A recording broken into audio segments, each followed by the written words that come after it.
Hello friends, welcome back to my channel. So अब हम करेंगे जॉन डन के क्वेश्चन आंसर्स। तो उनकी जो पोएम है द कैननाइजेशन, उस पर ये एक मेटाफिजिकल पोएट थे और उनसे रिलेटेड हम कुछ क्वेश्चन आंसर करने वाले हैं। Who wrote the poem the canonization, ये किसने लिखी है? So right answer is John Donne. Which literary movement is John Donne associated with, कौन से लिटरेरी मूवमेंट से जुड़े हुए थे? मेटाफिजिकल पोइट्री से। What is the central theme of the canonization? So answer is the sanity of love, जो है इसमें देखने को मिलती है।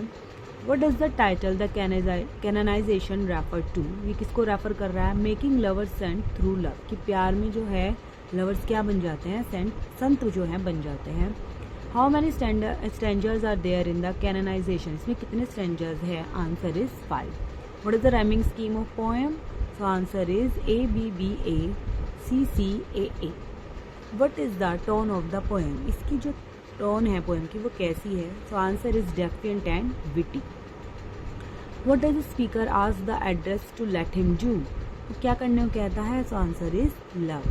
The poem begin with which line, जो पोएम है वो कौन सी लाइन से शुरू होती है? सो स्टार्टिंग लाइन है for God sake hold your tongue and let me love, कि अपना मुंह बंद रखो और मुझे प्यार करने दो, मतलब उसे आके डिस्टर्ब करते रहते हैं। The speaker criticize society obsession with, इसमें जो स्पीकर है वो सोसाइटी के कौन से ऑब्सेशन को जो है क्रिटिसाइज कर रहा है? So answer is worldly matter and status, कि लोग जो हैं बहुत ज़्यादा मटेरियलिज्म की तरफ जा रहे हैं, अपने स्टेटस और मटेरियलिज्म को बहुत ज़्यादा वैल्यू देने लगे हैं। What does Donne compare the lovers to, जो डन है उन्होंने लवर्स को किससे कंपेयर किया है? So answer is phoenix, phoenix एक बर्ड से कंपेयर किया है जो अपनी राख से ही दोबारा जिंदा हो जाती है। The lovers love is set to make them, lovers का जो लव है वो उन्हें क्या बना देता है? इमॉर्टल बना देता है। Call her one me another fly suggest, कि उन्हें एक ही कहो और मुझे क्या कहो? फ्लाई को। इससे क्या पता लगता है? लव ट्रांजिट सोशल स्टेटस, कि लव जो है सोशल स्टेटस से कहीं ऊपर है। The term कैनाइजेशन in religion mean, जो टर्म है कैनाइजेशन उसका रिलीजन में क्या मतलब है? ऑफिशियल रिकग्नाइजेशन ऑफ सेंटहुड, कि वो पूरी तरह संत जो हैं बन चुके हैं। Donne uses wit and paradox to, Donne ने विट और पैराडॉक्स का बहुत ज़्यादा यूज़ किया है। क्यों किया है?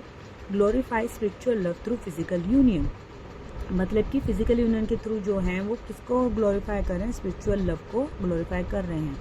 What imagery is use to describe the lovers unity, जो दो लवर्स आपस में मिल रहे हैं उनकी यूनिटी को कौन सी इमेजरी से जो है उन्होंने डिस्क्राइब किया है? So answer is phoenix and hermitage imagery, इन दोनों को यूज़ करते हुए उन्होंने दिखाया है।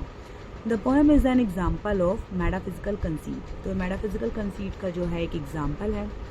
The speaker dismisses critics by comparing them to busy fools and merchant, जो स्पीकर है उन्होंने क्रिटिक्स को क्या कर दिया? दरकिनार कर दिया। किससे कंपेयर करके? बिजी फूल एंड मर्चेंट से कंपेयर करके।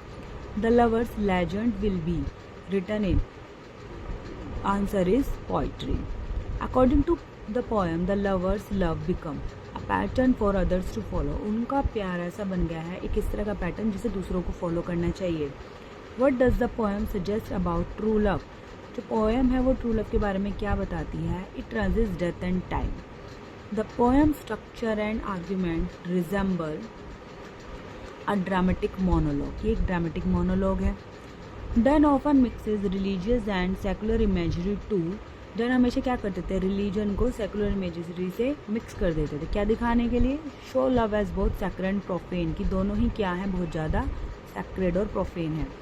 The lovers relationship is presented as a holy act worthy of canonization. The phrase soldier find war and lawyer find out still litigious man implies, ये जो phrase use किया गया इसका क्या मतलब है? कि worldly people will always find work to do, कि जो सांसारिक लोग हैं वो हमेशा कुछ ना कुछ काम करने के लिए ढूंढ ही लेते हैं।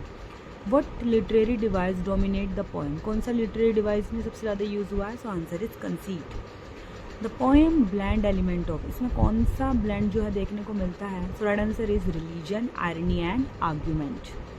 What does the speaker claim will happen after death, speaker क्या क्लेम कर रहा है कि डेथ के बाद क्या होगा? Their love will inspire other, कि उनका प्यार जो है लोगों को क्या करेगा? इंस्पायर करता रहेगा। What is the paradox at the heart of the poem, इसका क्या पैराडॉक्स है? कि earthly love can achieve spiritual immorality, कि जो यहाँ पर प्यार कर रहे हैं वो एक दिन क्या कर लेंगे? स्पिरिचुअल इमोरलिटी पा लेंगे।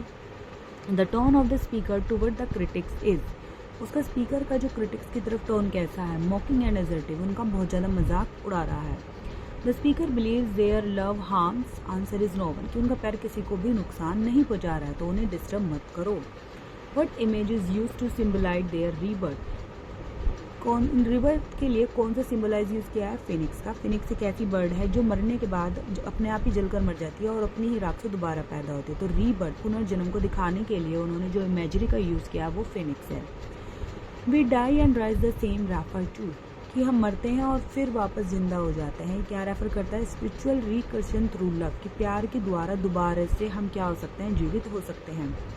डन्स language in the poem is characterized by, उनकी लैंग्वेज किस तरह की है, intellectual playfulness and paradox. Their love becomes saint because their love exemplifies purity and devotion, क्योंकि उनका प्यार जो है किसको दिखा रहा है, प्योरिटी और डिवोशन को दिखाता है। The poem belongs to which period of English literature, इनका जो पोएम है इंग्लिश लिटरेचर में कौन से पीरियड को जो है बिलोंग करती है, so right answer is the Jacobean period. The lover story become immortal through poetry, उनकी जो स्टोरी है वो किसके थ्रू इमॉर्टल यानी अमर हो गई है, पोइट्री के द्वारा। The poems argument unfold through, poems का जो आर्ग्यूमेंट वो किसके द्वारा अनफोल्ड यानी खुलता चला जाता है, so right answer is logical reasoning and persuasion के through. And if unfit for tomb and hearse our legend be means, इसका क्या मतलब है इस फ्रेज का, their love story will live in words, कि उनकी जो कहानी है वो हमेशा किसमें, वर्ड्स में जिंदा रहेगी, नॉट मॉन्यूमेंट, किसी मॉन्यूमेंट में नहीं। द पोएम्स अल्टीमेटली सेलिब्रेट, जो पोएम है लास्ट में क्या सेलिब्रेट करती है, so right answer is the eternal and spiritual nature of true love, कि एक जो प्यार है वो उसका नेचर कैसा है, स्पिरिचुअल है और एटर्नल यानी हमेशा रहेगा। So thank you for watching. Please like, subscribe and comment for more videos.